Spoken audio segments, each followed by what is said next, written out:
Kentucky Fried Chicken, also known as KFC, is one of the largest restaurant companies in the world. With over 25,000 restaurants across 120 countries, KFC is loved worldwide. In fact, in China alone, the company owns almost 5,000 restaurants. KFC has an estimated net worth of $18 billion, and while KFC is an extremely popular company, not much is known about the origins of the company. Its founder, Harland David Sanders, is rather interesting. Unlike most entrepreneurs who start building their successful business in their 20s or 30s, Harland David Sanders started building KFC at the modest age of 65. Harland David Sanders, also known as Colonel Sanders, came into the world on the 9th of September, 1890. He was the first of 3 children born to the family of Wilbur David Sanders and Margaret Ann Sanders. His father, Wilbur, was a kind man who worked very hard on his farm until he fell and broke his leg.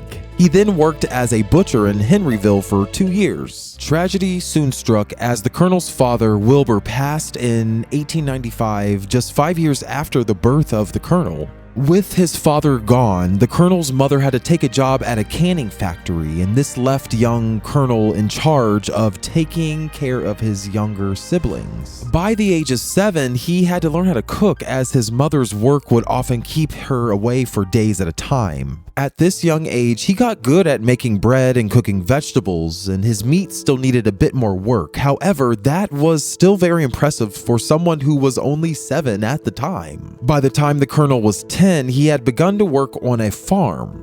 In 1902, his mother got remarried to a man named William Broadus, and the family then moved to Greenwood, Indiana. The Colonel's relationship with his stepfather was mostly turbulent. Just 1 year after the marriage, the Colonel dropped out of school. He left the 7th grade and moved to a farm where he lived and worked. By the age of 13, he got a horse carriage painting job in Indianapolis. He then left again at age 14 and moved to southern Indiana to work on another farm. For some reason, the Colonel seemed to shuffle between different jobs. By 1906, the Colonel was tired. With his mother's blessing, he moved to New Albany, Indiana. He went on to live with his uncle who worked for a streetcar company. This uncle helped him land a job as a conductor, and the Colonel then thought of joining the United States Army. To do that, he falsified his date of birth and joined the Army on October 1906. He then completed his service commitment as a wagoneer, and by February the next year, he was discharged honorably. After leaving the Army, he moved to another uncle's place in Sheffield, Alabama. This uncle worked for Southern Railway, and he secured a job for the Colonel as a blacksmith's hand. 2 months later, he moved to a town called Jasper in Alabama, and here he landed a job as a steam engine cleaner with the Northern Alabama Railroad. He soon moved up the ladder and became a steam engine stoker. Interestingly, all this time, the Colonel was still 16 years old, and after 3 years, he was fired because of insubordination. Now 19, the Colonel's next job was with the Norfolk and Western Railway. He worked as a laborer on the railroad. There he fell in love with Miss King Josephine from Jasper, Alabama. Their love moved fast, and some months later, they were married. He soon returned to the fireman job, this time with the Illinois Central Railroad, and this caused him to move his family back to Jackson, Tennessee. While at Illinois, the Colonel studied law, although by correspondence. One day, he was involved in a brawl with a colleague at work, and this caused him to lose his job. Now unemployed, the Colonel decided to move to the Rock Island Railroad while Josephine and the children moved in with her folks. He then began to practice law in Little Rock, Arkansas, and he practiced law there for 3 years, making enough money to bring his family to move in with him. Unfortunately, the Colonel's bad behavior would do him in once again. On an unfortunate day, he was in court when he got into a heated argument with his client. The heated argument soon turned into a courtroom brawl. As you'd expect, he lost his job, and unfortunately again, he lost even more as his reputation began to dip following his recent courtroom fight. For the Colonel, this was a very difficult time, according to his biographer, Ed Pierce. The Colonel had encountered many difficulties and failures in life, but this one broke him. Things got so bad that he had to move back in with his mother in Henryville. He He then got a laborer job with Pennsylvania Railroad. By 1916, he got a job with Prudential Life Insurance Company in Jeffersonville, where he sold insurance. The family soon joined him again in Jeffersonville. Soon enough, the colonel was fired again for insubordination, and he then moved to Louisville, where he got a job with Mutual Benefit Life Insurance Company. After many run-ins with employers, Colonel Sanders decided it was time to do his own thing. Now 30, he opened his first company, a ferry boat company that operated along the Ohio River. He looked for funding and even became a minority shareholder. Soon, he was appointed secretary of the company, and the company became a hit.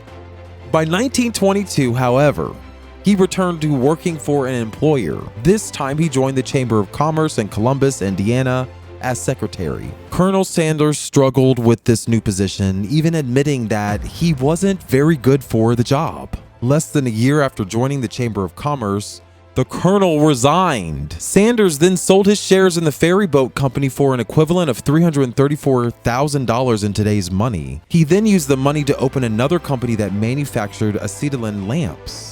Already facing heavy competition, the colonel's new company found a competent challenger in an electric lamp produced by Delco Electronics Corporation. This new challenger proved too strong for the colonel and his company, and soon enough the company was out of business. Saddened by the closure of his business, Sanders relocated to Winchester, Kentucky, where he joined the Michelin Tire Company as a salesman. This new job didn't last as Michelin closed its manufacturing plant in New Jersey in 1924. After this latest setback, he got extremely lucky. In that same year, he got to meet the general manager of Standard Oil of Kentucky. The general manager offered him an opportunity to run a service station in Nicholasville. Unfortunately, the lucky opportunity was swallowed up by the Great Depression as Standard Oil was forced to sell its company. By 1930, the colonel was offered another great opportunity to run a service station in Kentucky in return for paying the company a small percentage of sales and rent-free stay. With this new offer, he saw a new opportunity serving chicken and other meals in the service station. In the beginning, he served his customers in the living quarters, but seeing as demand for his food was increasing, he opened a restaurant which became a hit. The colonel soon faced competition from another business that was spearheaded by Matt Stewart. The competition came to a head when a sign directing to the colonel's service station was repainted. A furious Colonel Sanders got into a shootout with Matt Stewart. Stewart killed one of Shell's employees who worked closely with Sanders. Stewart was then charged in court and convicted of murder. This effectively removed the competition. For the colonel, that meant life was good and things were about to get better.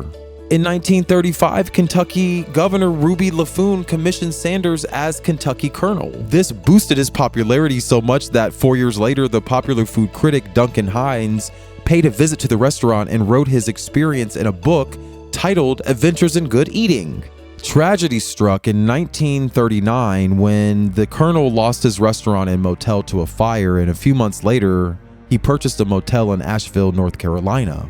Luckily for him, he had enough cash on hand to have the burnt motel rebuilt with a 140-seat restaurant. Things started going well again, and by the next year, the colonel had finalized something that would become his legacy, his secret recipe for frying chicken. He developed an ingenious method of frying chicken in a pressure cooker that fried the chicken faster and better than regular pan frying. By 1941, the United States entered the Second World War, and this affected business by causing severe gas rations. Combined with steadily declining tourism, the Second World War proved to be a tough time for Sanders. Things got so bad that he had no choice but to close his Asheville motel. He then found a job in Seattle where he worked as a supervisor until late 1942. He later left and started running cafeterias for the governor of Tennessee. Shortly after, he landed a job as an assistant cafeteria manager in Oak Ridge, Tennessee.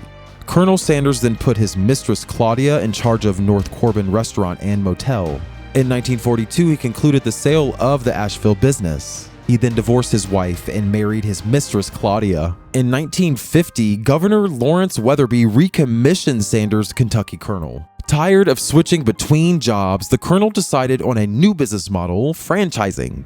In 1952, he franchised one of his most valuable possessions, his secret recipe, to one of the biggest restaurants in South Salt Lake, Utah. In his first year, the restaurant recorded a 4-time increase in sales, with 75% of the sales coming from fried chicken alone. The operator of the restaurant, Pete Harmon, noted that adding fried chicken differentiated his restaurant from the competitors. He then hired a sign painter named Don Anderson, who came up with the name Kentucky Fried Chicken. Soon after Pete Harmon's success, other restaurants began to franchise the concept, often paying the Colonel 4 cents per chicken. His North Corbin restaurant started experiencing a decline in customers after the completion of the new Interstate 75 highway. He couldn't bear it anymore, and the Colonel sold the North Corbin company. Now 65, he had only his savings and his Social Security, which gave him $105 a month. He was now hell-bent on franchising his concept as much as he could, and for that, the Colonel and his new wife, Claudia, opened a company headquarters in Shelbyville. Being a hard worker, a 65-year-old Colonel Sanders would visit many restaurants, passing the night in the back of his car. When visiting restaurants, he would offer to cook his special chicken recipe, and if they liked it, he would negotiate the franchise rights with them. His hard work soon paid off, and in time, potential franchisees started coming to the Colonel instead. This allowed him to run the company while his wife Claudia made and shipped the spices to the restaurants. With that, the company only continued to grow, becoming one of the first fast food chains to expand into several countries across the globe. In 1962, he protected his method of pressure cooking chicken by obtaining a patent. A year later, he trademarked the company's signature phrase, "It's finger lickin' good." The company soon expanded to more than 600 locations. Unfortunately, Colonel Sanders, now in his 70s, couldn't handle the workload anymore. In 1964, he sold Kentucky Fried Chicken Corporation for $2 million. A year later, he moved to a small town in Ontario, Canada, so he could oversee his business franchises in Canada. He then remained an influential part of the company until he died in 1980. Today, KFC remains one of the largest fast food restaurant chains in the world, averaging a total revenue of at least $20 billion every year since 2014. The life of Colonel David Harland Sanders is a life of hard work and constant striving, especially through repeated failure. In his own words, "One has to remember that every failure can be a stepping stone to something better." Colonel Sanders had more than enough failures, disappointments, and rejections for one lifetime. However, he always got up again, and every time more determined than the last. Speaking on the value of hard work, the Colonel said, "The hard way builds solidly a foundation of confidence that cannot be swept away." And that's why KFC is still so big today, many years after its launch. For more inspirational stories about the world's most successful founders, make sure to like the video and subscribe to our channel.